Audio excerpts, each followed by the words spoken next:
فلوي سبورتاو ጸብጻብ እተተሰባሩ ዕንቂ ኣብ አንፊልድ አሌክሳንደር ኢሳቅ ኣብ መንጎን ተስፋን ስጋትን ብሲኔማ ሰመር ዝተዳለወም ዜና ስፖርት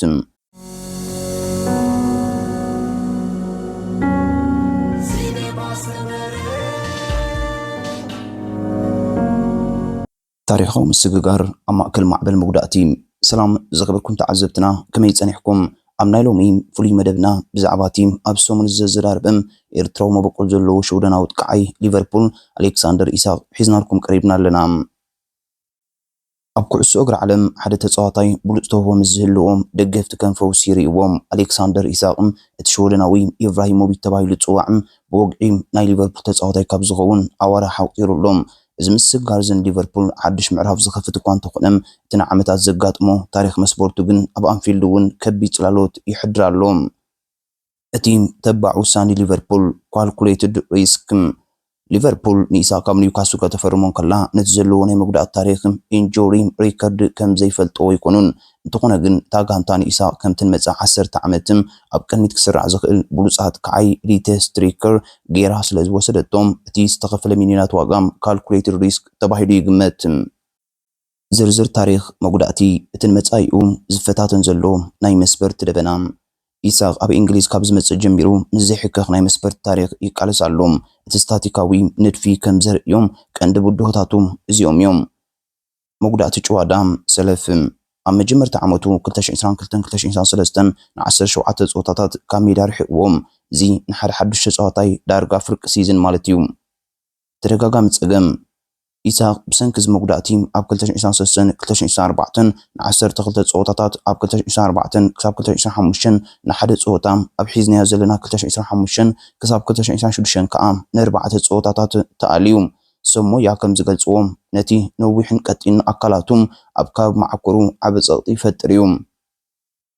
መጉዳእቲ ኣጻብዕቲ እግሪ ኣብ 2024 ክሳብ 2025 ሸውዓተ ጸወታታት ኣርሒቕዎም እዚ መጉዳእቲ እዚ ንሓደ ትከዓይ ሓይሊ ዘለዎ ቅላዕ ንምውጻእ ዓብ ዕንቅፋት እዩ። እቲ ናይ መወዳእታ ስጋት ሕጂ ኣብ 2025 ክሳብ 2026 ኢሳቅ ብሰንኪ ምንቃዕ ዓጽሚ ፌቡላም ንኽልተ ወርሒ ካብ ጸወታ ወጻኢ ኮይኑሎም እዚ ማለት ሊቨርፑል ዝተጎድአ ተጻዋታይ እያ ኣፈሪማ ዘላ። እቲ ዝኸበደ ምርምራ ሕክምናን ናይ ምሕዋይ መደብን ኢሳቅ ናብ ሊቨርፑል ቅድሚ ምፍራሙ እቲ ዝተገብረሉ ናይ ሕክምና ምርምራ ኣብ ታሪኽታ ክለብ ካብቶም ዝነውሑም ሓደ እዩ ነይሩ። እቲ ውዕል ኢሳቅ ብቕጽበት ናብ ሜዳ ከኣቱ ዘይኮነስም ፈለማ ንኣዋርሕ ጸንሕ ፍሉይ ናይ ምሕዋይ ኣካላዊ ብቕዓት ናይ ምህናፅን መደብ ዘጠቓለለ እዩ። ስለምንታይ ሊቨርፑል ንኢሳቅ መሪጻቶም? ሊቨርፑል ነዚ ኩሉ ሓደጋ ሰኪማ ከተፈርሞ ዝደለየትሉ ምክንያት ኢሳቅ ምስቲ ናይ ኣርነ ስሎትም ቅዲ ጸወታ ፍጹም ስለ ዝሰማዕ እዩ። ቴክኒክ ቪስ ፍሬም ቆማትን ረዚን ክንሱ ቅልጣፍን ክእለትን ቦል ኮንትሮል ስለ ዘለዎም ዝኾነ ተኸላኻላይ ዘሰንብድ እዩ። ዘ ፊቸር ንኢሳቅ ከም ተካታ ናይቶም ዝነበሩ ጥቃዓት ጥራይ ዘይኮነስም ከም ሓድሽ ኣጥቃዒ ሊቨርፑል እዩ ዝረአ ዘሎ። ስነኣምራዊ ጸቕጥን ውዕልን ሕጂ ኢሳቅ ብቐይሕ ማልያ ክረአ እንትጀመረ እቲ ጸቕጢ ካብ ኒውካስል ዝለዓለ እዩ። ሊቨርፑል ንኢሳቅ ከም መስትያት ተጠንቂቓ ክትሕዞ ይግባእ። እቲ ዝወፅእ ሓበሬታ ከም ዘርእዮ እቲ ውዕል ምስ ተጻዋታይ ዝተጻወቶም ጸወታታት ዝተኣሳሰር ክፍሊትም ዘጠቓለለ ኮይኑ እዚ ከዓ ኢሳቅ ጥዕንኡ ንክሕሉ ተወሳኺ ድርኺት ይፈጥረሉ እዩ። ግን ሕጂ እውን መስበር ትጋጢምዎም።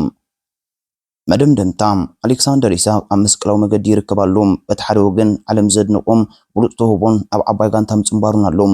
በቲ ካልእ ወገን ከዓ እቲ መጻኢኡ ኣብ ሓደጋ ዘእቱ ዘሎ ተደጋጋሚ መጉዳእቲ ሊቨርፑል ዝገበረቶ ወፍሪ ወይ ታሪኻዊ ስርሒት ክኸውን እዩ ወይ ከዓ ዝዓበየ ቁጠባዊ ክሳራ።